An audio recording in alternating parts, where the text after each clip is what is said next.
Salut à tous, j'espère que vous vous portez bien. C'est Warren le stratège, mon New York Mongonis Becan.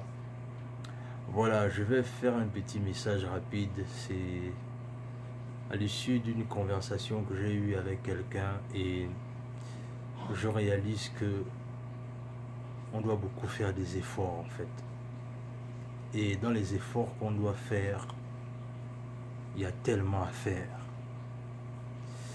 Le message que j'ai envie de donner ce soir, c'est on doit apprendre à être de bons parents. On doit apprendre à être de bons parents. Je m'explique. Habituellement, ce qui se passe souvent, c'est que lorsqu'un couple vit ensemble et qu'ils finissent par avoir des enfants, et qu'après, malheureusement, les choses ne marchent plus, ce que le couple a toujours tendance à faire, c'est-à-dire l'un des deux partenaires, c'est que il se sert des enfants pour pouvoir blesser l'autre en fait. C'est-à-dire rappeler à l'autre la haine que cette dernière a envers l'autre en fait. Et je pense que c'est quelque chose qu'il faut arrêter en fait. Ça veut dire que si on veut avoir une bonne influence sur nos enfants, il faut qu'on apprenne à montrer d'abord le bon exemple. Parce que nos enfants ne seront, je vais même dire, le reflet de l'éducation qu'on leur aura donné en fait. J'y arrive. Ça veut dire que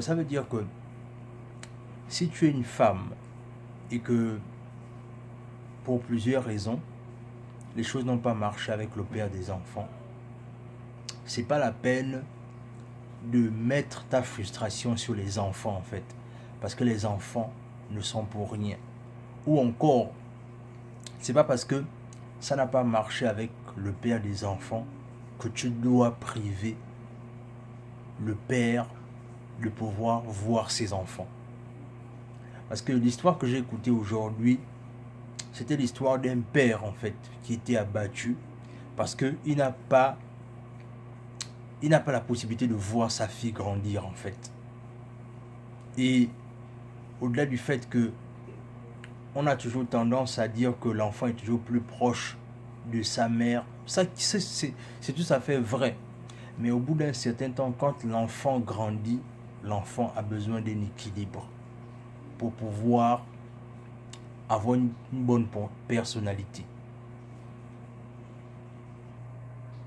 Par exemple, si tu es un garçon par exemple, la plupart du temps, le petit garçon lorsqu'il grandit, il est toujours plus proche de sa mère. Ça veut dire quoi? Ça veut dire que si c'est toi le père qui a la garde de l'enfant, laisse l'enfant être en contact avec sa mère. Et je vais dans l'autre sens. Si tu as une petite fille, la petite fille lorsqu'elle grandit, son premier amour c'est toujours son père. Ça veut dire quoi? Ça veut dire que si toi tu es mère célibataire et que tu n'es plus malheureusement, ou encore heureusement, ça dépend parce qu'il y a des relations souvent qui se terminent de façon chaotique. Si maintenant tu n'es plus en rapport avec le père de ta fille, laisse ta fille continuer à voir son père. Ne fais pas payer à son père le fait que votre relation n'ait pas marché. Il faut apprendre à faire la distinction entre la relation que tu as vécue avec le père de l'enfant et l'éducation de l'enfant. Et c'est ça le véritable problème aujourd'hui. On appartient à une génération là où on confond tout. Et c'est la raison pour laquelle il faut que ça change. Il faut qu'on revoie les mentalités. Et même j'ai souvenance quand je grandissais, quand je visitais certaines personnes dans les maisons, j'ai écouté toujours des expressions comme du genre, quand par exemple l'enfant dit « Maman, j'ai envie de manger », par exemple si c'est un petit garçon et que son père n'est plus là, la mère avait toujours tendance à dire « Oh non, mais est-ce que ton père a acheté quelque chose ici à manger ?» S'il n'y a pas quelque chose à manger, par exemple, Fais savoir à l'enfant qu'il n'y a rien à manger et que tu vas faire ce que tu peux pour lui trouver de quoi manger. Mais tu n'as pas besoin de lui rappeler le fait que son père n'est pas là. Parce que ce que tu es en train de faire, c'est que tu es en train de le préparer simplement à devenir certainement peut-être à son tour un mauvais père. Quand à chaque fois tu le lui rappelles. Et c'est la même chose aussi dans l'autre sens en fait avec la jeune fille. Lorsque je visitais certaines familles quand je grandissais, lorsque la petite fille demande maman j'ai envie de manger quelque chose, je veux tel ou tel jouet, la mère tellement frustrée par rapport au fait que ça n'a pas marché avec le père, elle est toujours en train de rappeler à sa fille la raison pour laquelle son père est parti. Donc du coup, c'est comme ça que l'enfant grandit en fait. Et du coup, quand l'enfant grandit de la sorte, l'enfant finit par perdre les repères. Et au bout d'un certain temps, l'enfant a une faible estime de soi-même. Donc du coup, ce que je veux simplement dire, c'est que au bout d'un certain temps, il faut apprendre à donner une meilleure éducation à nos enfants. Il faut apprendre à donner une meilleure éducation à nos enfants. Parce que ce que j'ai écouté avec le monsieur tout à l'heure là, ça m'a tellement choqué que j'ai réalisé combien de fois les gens se trompent. Lorsque la relation n'a pas marché et qu'il y a eu des enfants au milieu, ne faites pas payer aux enfants le fruit du fait que ça n'a pas marché entre vous. Les enfants sont innocents.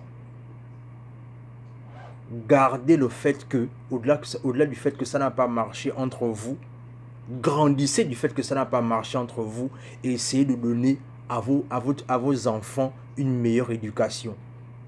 Mais ne faisons pas payer à nos enfants le fait que les relations n'ont pas marché. Parce que quand tu prives un père de voir son enfant, au-delà du fait que c'est déjà assez frustrant déjà pour lui, mais cette personne est blessée au plus profond de sa chair.